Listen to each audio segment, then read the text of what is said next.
The Holy Gospel according to Matthew 5, verses 1 to 12. Glory to you, O Lord. When Jesus saw the crowds, he went up the mountains, and after he sat down, his disciples came to him. Then he began to speak and taught them, saying, Blessed are the poor in spirit, for theirs is the kingdom of heaven. Blessed are those who mourn, for they will be comforted. Blessed are the meek, for they will inherit the earth. Blessed are those who hunger and thirst for righteousness, for they will be filled. Blessed are the merciful, for they will receive mercy. Blessed are the pure in heart, for they will see God. Blessed are the peacemakers, for they will be called children of God. Blessed are those who are persecuted for righteousness' sake, for theirs is the kingdom of heaven.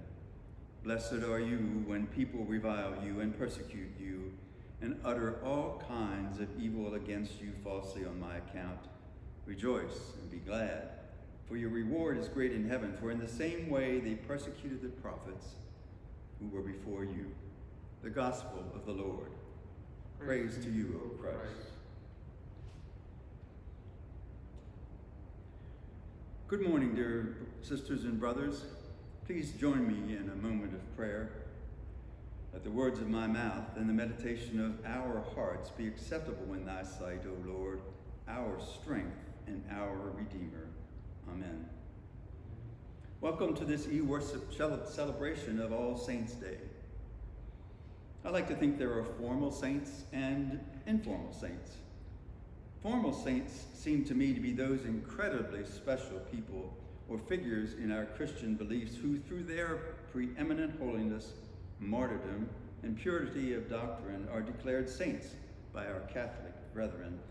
People like Saints Joseph and Mary, mother and father of Jesus, St. Paul, St. Peter, St. Teresa, the Archangel St. Michael and St. Gabriel, and a whole host of others. And then there are what I call the informal saints, those individuals perhaps in our own lives who have shown us the truth and wisdom of following Christ through their daily acts of faith, kindness, love, and service. The saints in my personal life story include my mother, my father, and the whole congregation in my home church, St. Bartholomew Lutheran Church in Hanover, Pennsylvania. My father, Edgar Smeach, was born in 1917 to a poor farming family in rural Maryland. Although a good pupil, he was only able to complete 8th grade in the one-room school near his family's small farm. You see, he was absolutely needed to help on that farm. As a young man, he was gravely injured in a fall from a hay wagon and became mostly blind in his right eye. His limited education and vision impairment limited his adult employment opportunities to jobs like selling household products door to door and stocking shelves in a grocery store. He was a humble, introverted man, but he studied his Bible and he prayed every day. He sang in the church choir and taught the adult men's Bible class. From him, I learned faith, service to the church, dedicated to one's family, and the critical importance of a strong work ethic. My mother, Margaret Nadine Bechtel Miller Smeach, was born in 1918. Tragically, her mother died 4 days after my mother was born. Family legend has it that Annie Louise Starner Bechtel died of complications from the Spanish flu, which so devastated the world at that time. Mother's seven older siblings were split up to live permanently among various local farming families, and mother was put into an orphanage. She was soon adopted by an otherwise childless couple, George and Sadie Miller. Like my dad, mother did not continue education after the 8th grade. As an adult, she worked in various jute mills, making twine and rope. She volunteered as a nurse's aide in local retirement centers.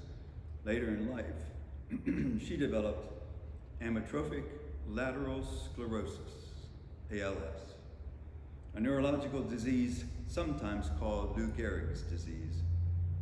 The disease rapidly progressed until she could not swallow or speak, and took nourishment using a gastric tube through the abdominal wall into her stomach. Throughout this all, she continued to read her Bible, pray, and demonstrated a remarkably upbeat, loving view of life. From her, I learned to graciously accept life's hardships, to live life to the fullest, and to celebrate the joy and safety of a life of faith in Christ. Because of adoptions and remarriages in my parents' families, I had the blessing of having 4 grandfathers, 3 grandmothers, at least 10 sets of of aunts and uncles, and innumerable cousins, most of whom were members of my home church, St. Bartholomew's. As a confirmand, I remember being liturgist and looking out over that assembled group of saints, realizing that most of them were related to me. Hence, I had my own special view of the scene described in today's first lesson from Revelation, verses 9 to 10.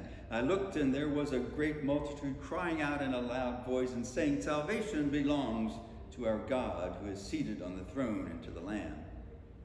We, you, I, are members of that great multitude who are blessed and saved by our God. Today's first lesson continues in verses 15 through 17 with good news in times of trouble. The one who is seated on the throne will shelter them.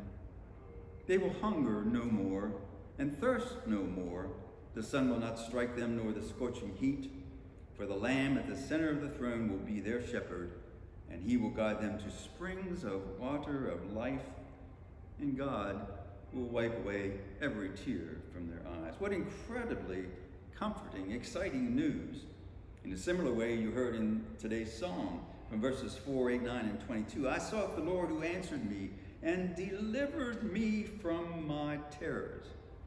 Happy are those who take refuge in God. They lack nothing that is good. The Lord redeems the lives of his servants. Many of you recognize today's gospel lesson from Matthew as the Beatitudes, a portion of the Sermon on the Mount. That extended sermon contains the core of Jesus' moral and ethical teaching of a new heavenly lifestyle that totally upset the world of his time, a new gospel of love, commitment, service, hope, and peace. The Beatitudes describe a surprising group of persons: poor, the weak, the hungry, the thirsty, and the persecuted, who find their wholeness in blessings from God. True happiness comes from life with God. The Beatitudes proclaim trust that God will bring about salvation despite the physical appearances or social conditions of his children. And so on this All Saints' Day, in the middle of our totally upset world, may you pause a bit and consider that host of saints and loyal witnesses who have guided your life toward growing and strengthening your faith. Moreover, may you be strengthened in your knowledge that you are a child of God. May you boldly go forward to engage this world, knowing that God's sheltering love goes with you. May you remember always that God favors inclusivity, not division. Please use that knowledge and strength to exercise your rights and obligations as Christian citizens of this country. If you have not done so, regardless of your political preferences, get out there and vote. Amen. Amen.